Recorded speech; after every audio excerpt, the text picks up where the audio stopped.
Hi guys, welcome back to my channel. So continuing with the tarot series, I wanted to start with the High Priestess. And I currently have my lights on, so sorry about the glare. This is a holographic type of tarot card. Picked these up years and years and years ago. It's very old, but it still works. This is the Rider-Waite card, and this is the High Priestess, and you can take a look at it if I bring it up close here. I wanted to share with you how I keep track of this learning experience that I'm doing and how I'm collecting the information. So let me show you. So when you look at anything really in this world, and I want to drive this home because there's a lot of little connections and layers upon layers of information. And just like a language, if you don't understand the language, you want to understand the symbolism and what it means. So on my path of growth, I've learned to understand mathematics and numbers in a different way. I've learned to understand colors and symbolism in another way. And so when I see something, it speaks to me in a lot of different levels. It's not literal or figurative or just shallow, if you will. You can have quite a depth to it, and also a vastness. So if we look at the High Priestess, I just want to point out some things. Notice the white and the black. Notice there's three pillars, if you will. Two pillars, black and white, Joaquin and Boaz. There's the High Priestess sitting in the middle, and she's holding a Torah.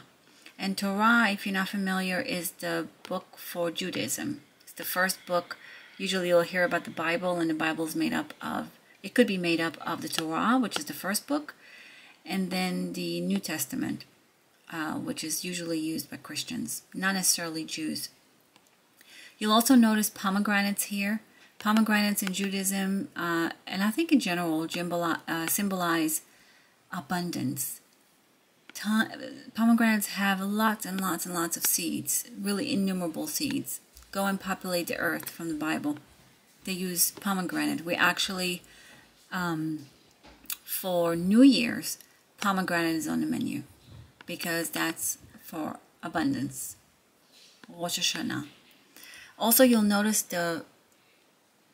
what I would call lattice work in the very back. You'll notice some palm trees and some little leaves all the way in the back. It looks like it's lattice work in the back.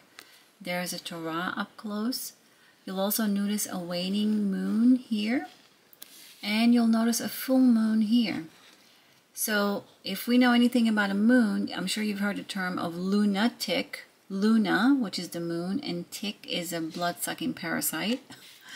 So a lunatic, or the moon, is quite often associated with emotions. So if you look at emotions, you don't want to allow emotions to run wild and to the emotions, or allow people to say things to you that move you and actually create your reality for you. Because as we're going to learn, emotions are really powerful, because not only thoughts but emotions kind of seal the deal and they create your reality. So you have to stay leveled. You cannot allow others to push you into emotions, or at least you have to tell yourself the story that it is the best thing that ever happened to you. And we'll talk to that some more. Another thing I want to point out is the number 2 here. The number 2 is usually associated with division. If you notice, when there's a zygote, which is an egg and a sperm, it's 1. But in order for it to create a human, it has to continuously divide and divide and divide. But there's only one God. So our job is to rise to the level of God, to become a creator rather than a creature. And so you'll notice, just like I said with the black and white, black could be considered good, black can be considered bad, but we need that just as much as we need this. Otherwise, we wouldn't grow. So a couple things I want to point out. If you look at the High Priestess, it's associated with Gimel. Gimel is the 3rd letter of the alphabet in the Hebrew alphabet. And Gimel has kind of like a leg, as we call it. It has 3 legs. 1, 2, 3 legs. And if you look at the triad of creation, you have to have your thoughts, emotions, and actions at each point of the triangle. So just like in here, you'll notice there are 3, like I mentioned, pillars here. And your job is to be the wise, use wisdom, because the full moon symbolizes, it could be completions, endings, new beginnings, stability, right? It's whereas the waning moon is destruction, moving away, dying, leaving things at your feet, which is Pisces. That's why it's at the feet. Not the moon is Pisces, but it's at the feet, meaning it's moving out of you. Leave those things behind. Full moon is at the top of the head. Make sure you're balanced in your emotions, because that's what creates amazing things for you. A few other things I want to point out is, if you look at Jachin, which is the white pillar, if you will, it symbolizes the south, whereas Boaz symbolizes the north. Now, Jachin means he will establish in Hebrew. And so establishment is your foundation, fundamental foundation. And if you know anything about building a home or even a law, it says it holds no water. Or when you think about a foundation of a home, it has to be strong in order for it to be able to support anything that's on top of it. Also, if you look at the north, that means in him is strength. So that's strength. You need to have both foundation and the strength to stay true to yourself and your beliefs and what you believe in. So when you create, you cannot allow doubt to enter you. And of course, always create from love, because that is the most important part, is love.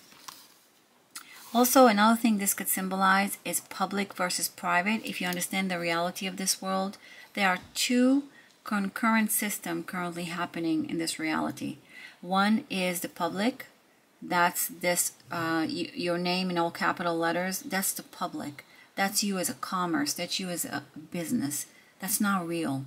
That's a shadow. That's been created for you to believe that is who you are. You're not that.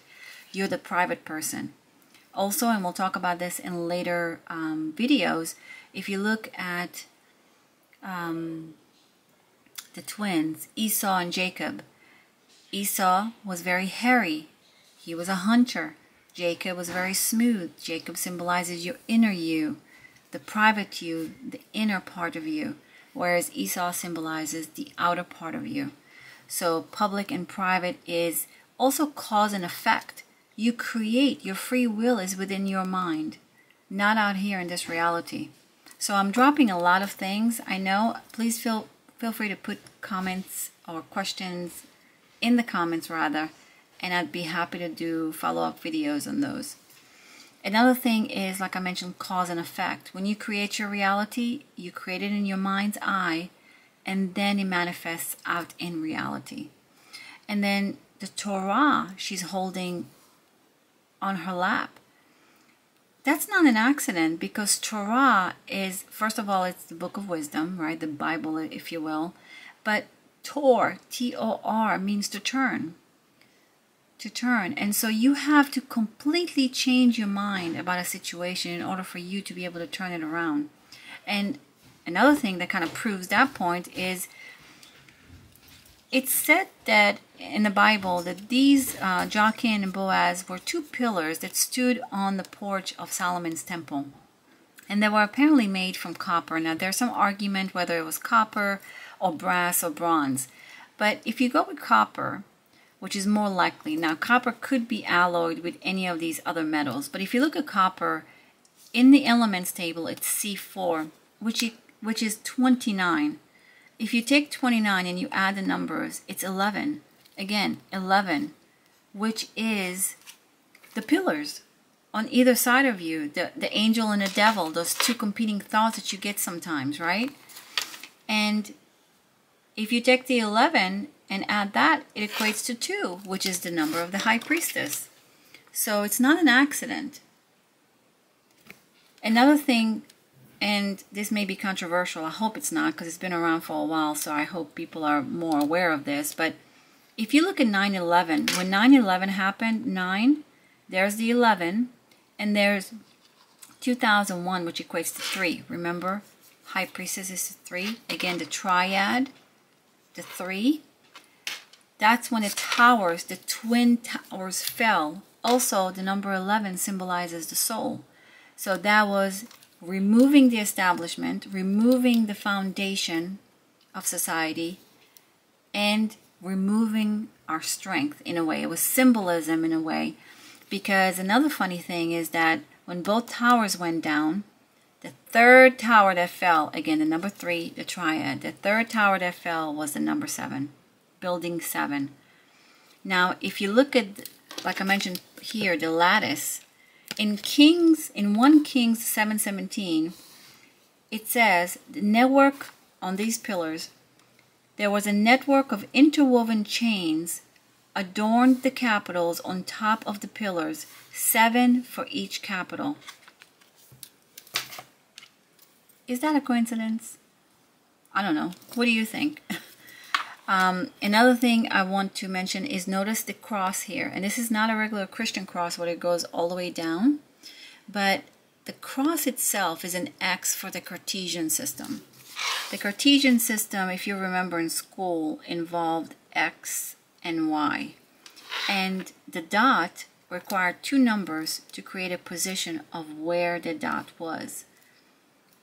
It could be anywhere on the plane, right? And so it's funny because Illuminati uses chessboard, where you move pieces on the board, on a plain board of black and white. Another thing, I think, if you are pulling tarot cards for yourself to ask for questions, I would definitely look into, if you get this card, the High Priestess, to me, it would symbolize intuition. Trust your gut. If you're asking a question, you already know the answer. Go with your first gut feeling. Don't change it. If it's upside down, you're not listening to your intuition. If it's upside, then it's telling you, always come from love, because you can't screw up anything. Even if you fail, if you've done something with the intention of love, you really can't mess it up. A few other things I want to point out is, notice the sound is G, G. And if you look at Hebrew, Gimel has the same sound of G in English. For example, girl. The musical note is G. The element is silver. The color is blue. In Kabbalah, in a Kabbalah tree, if you're familiar with the Kabbalah tree, it goes from Keter. Keter is the crown, the very top of the Kabbalah tree. So Keter to Tiferet. And Keter is, again, wisdom. Wisdom. It's no accident that this is tied into Solomon, which was the wisest at the time. And some meaning that others subscribe to it is self-will or the lifting up. I look at it as more of, if you're down here, meaning in your root chakra of safety and security and sexual desires and money and power, for example, which is the red root chakra, you must rise to the blue chakra, which is, actually the blue chakra is associated with the throat, but it's still higher than, say, the root chakra. Your job is to rise above the situation and see it the way God would see it, which is within you. I think I covered everything here. Also, yes, Solomon's Table. I think I covered it all. Another thing is to turn. Oh, this is very important. Remember we mentioned that the copper that they were made of. Copper as an element, copper as a metal, is actually highly responsive to electricity and heat. But even more, copper is not magnetic. But say you put a strong magnet against copper, copper actually causes the elements, the electrons rather, in the magnet to rearrange themselves to repel copper. And it's not copper itself that changes. You must stay strong and stable and establish your foundation and your strength. Don't allow the outer events of a strong magnet to change the makeup of you, right? Because once that magnet comes close to copper, it doesn't even touch it, because copper causes the magnet to change its electrons. So I think that's amazing. There are no accidents. Everything is tied in. I hope this series is helpful to you. I hope you take it and grow from it, because it's not just the Bible. It's not just mathematics. It's everything tied in together. And your intuition may tell you something completely different. If it does, put it in the comments. I'd love to learn. If you want to correct me about anything, or you have a different take on it, put it in the comments. I'd appreciate it, because as you can see, I've got a lot of homework that I'm doing myself, and I'd love to hear your feedback. So thank you guys for watching. Thank you for subscribing, and we'll talk soon. Bye.